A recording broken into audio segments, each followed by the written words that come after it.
Hi கல வணக்கம் மக்களே. ஆரம்பிக்கலாங்களா?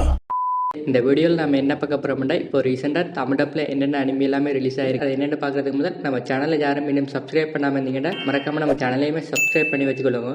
சரி, இந்த லிஸ்ட்டில் முதலாவது என்ன பார்க்க போகிறோம்னா, போன சண்டே நம்ம கார்ட்டூன் நெட்வொர்க் சேனலில் மதியம் 1 மணிக்கு நம்ம மை ஹீரோ அகாடமி அனிமிக்கான சீசன் 7க்கான தமிழ் டப்பிங்கை டெலிகாஸ்ட் பண்ணியிருப்பாங்க. முதல் நாள் மட்டுமே 5 எபிசோடு டெலிகாஸ்ட் பண்ணியிருக்காங்க. இதுக்கப்புறமா அடுத்தடுத்த சண்டே ஒரு 3 அல்லது 4 எபிசோட நம்ம கார்ட்டூன் நெட்வொர்க் சேனலில் எதிர்பார்க்கலாம். பார்த்தாலே தெரிகிறது.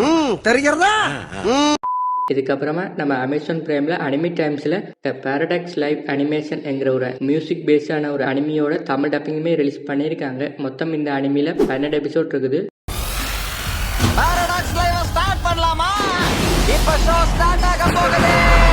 இதே மாதிரி 2000 ஆண்டுல ரிலீஸ் ஆன கோஸ்டன் ஷெல் என்கிற அனிமியோட தமிழ் டப்புமே ரிலீஸ் பண்ணியிருக்காங்க. மொத்தம் இந்த அனிமில 26 எபிசோட் இருக்குது. இந்த அனிமிக்கு ஒரு லைவ் ஆக்ஷன் மூவியுமே கொண்டு வந்திருப்பாங்க. அந்த மூவில நம்ம பிளாக் வீடியோவில் நடிச்ச ஸ்கார்லெட் ஜோன்சன் அவங்க தான் நடிச்சிருப்பாங்க. கதை இப்படி போகுதா? முக்கியமா இந்த மூவிக்கு நெகட்டிவான ரெஸ்பான்ஸா கிடைச்சிருந்தது. ஏனென்றா இந்த அனிமே ஜாப்பனீஸ் ஸ்டைல்ல இருக்கும். ஆனா இந்த மூவியை முழுக்க ஒரு அமெரிக்கன் ஸ்டைல்ல எடுத்திருப்பாங்க.